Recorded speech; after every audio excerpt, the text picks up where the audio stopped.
When we combine lower utility taxes with increased diversified production, we'll preserve our role as the nation's energy leader. Unfortunately, our strength in petrochemical production and refining makes us a big target on the radar of an increasingly active EPA. They got a one-size-fits-all approach, and it could severely harm our energy sector. The EPA is an agency whose potential to harm our state with punitive actions will only increase in the months and the years to come.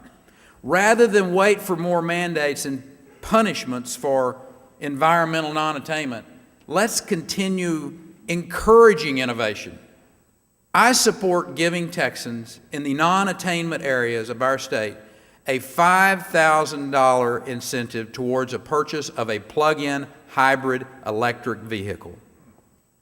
Using the funds that Texans have already paid to reduce the emissions, while providing a unique way to store the wind energy that is being produced at this state. This will keep Texas competitive in an emerging technology and take advantage of an energy portfolio that grows deeper and more diverse every day. Texas has been taking an all-of-the-above approach to energy, increasing our affordable supplies of traditional energy sources such as wind, solar, biofuels, nuclear, as a way to bolster our economy and move us closer to energy independence. Texas is leading a national renaissance in nuclear power. With 6 potential new reactors on the drawing board, we need to encourage the production of this clean and reliable form of energy. Texas has a huge opportunity in the biofuels world if we'll continue leveraging our state's energy expertise while avoiding the use of food crops for energy. It's a practice that harms our farmers and ranchers and drives up the family grocery bill. Of all the renewable energy sectors, our biggest success story, Troy, has been in wind. Texas not only needs the nation in installed capacity, we have more wind-generated megawatts than all but 3 countries. As with all electricity, however, one of our biggest challenges is getting the power from the source to homes and businesses where it's needed. So whether it's West Texas wind or nuclear power from South Texas, we need to build out the transmission and distribution lines. We need to streamline the regulations, cut the red tape, so that we can move this power to where it's needed. As in the case with most infrastructure needs, eminent domain will play a role in this effort. Let's resolve the eminent domain issue once and for all this session, so that Texans will not only have clarity,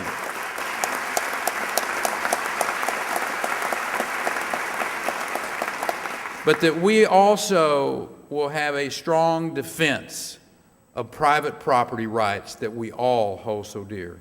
And while we're at it, let's provide an added measure of security for our landowners by putting it in the Constitution.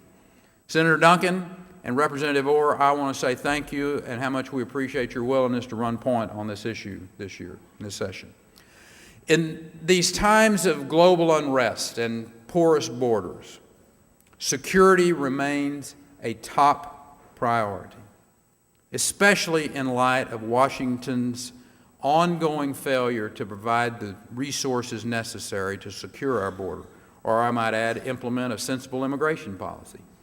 I'm hopeful that my fellow border governor from Arizona will bring a better approach in her new role as Secretary of Homeland Security. However, until we see the results, Texas is going to continue filling the leadership void created by Washington, D.C., and investing in the safety of our citizens with our border security effort. From 2005 until September of 2007, my office cobbled together roughly $38 million, of which we used to ramp up our security along the border. And based on the success of those efforts, you invested $110 million in Operation Border Star in 2007. In doing so, you not only funded more personnel, but you also provided the assets like aircraft and patrol boats, as well as better technology for communications, for data management, and coordinated efforts. Joining us today are representatives of the team that's protecting our border. And I'd like for you guys to stand up so we can appropriately say thank you.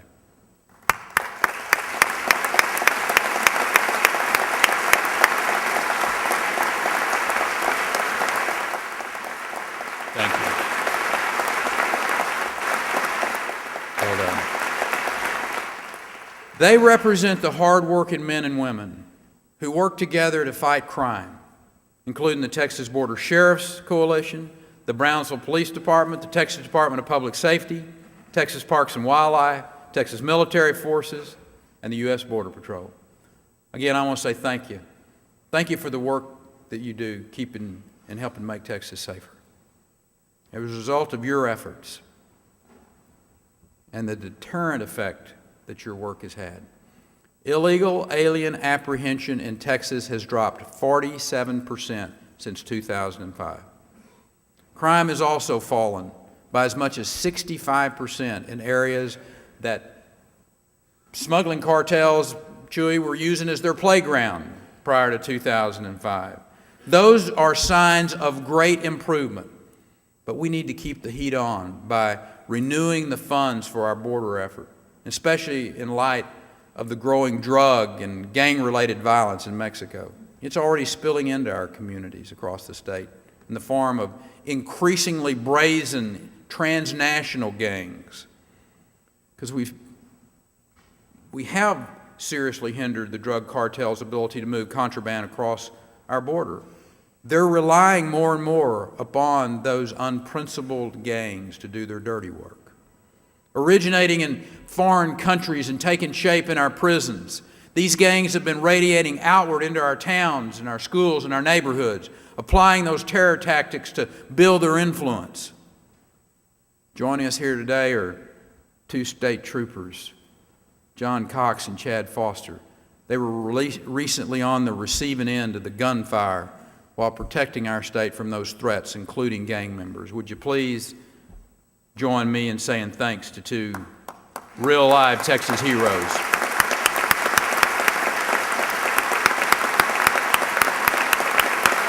Thank you, guys.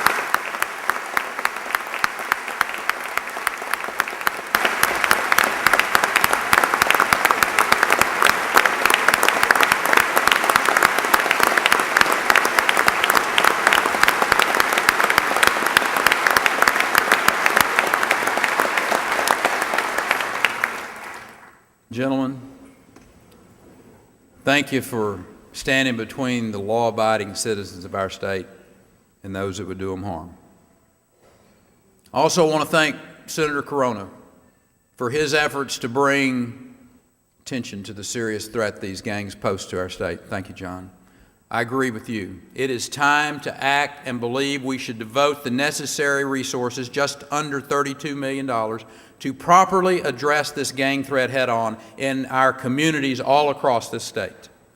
These funds would be used to pay more officers, provide better coordination of the multi-force efforts, and fund prosecutors for working those gang-related offenses. As we continue to strengthen our border, we must also consider the essential role of federal immigration policy, or the lack thereof, that it plays in the safety of our citizens and the integrity of our state.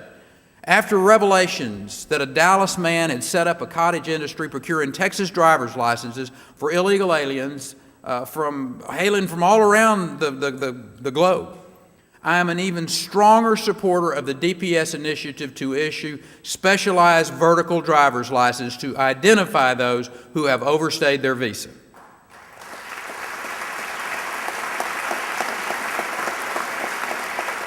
I also want an end to the notion of sanctuary cities.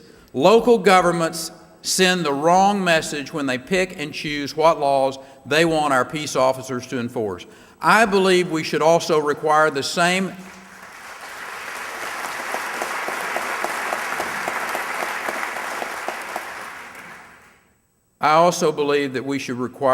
identification procedure for voting that we require for voter registration. And David, I want to commend you. I want to commend you for your long-standing leadership on this issue. A democracy without proper protections against voter fraud cannot preserve the public trust. We should also track the citizenship status of those receiving state-funded services so that we can get our hands around the financial impact of Washington's failure to handle the immigration challenge.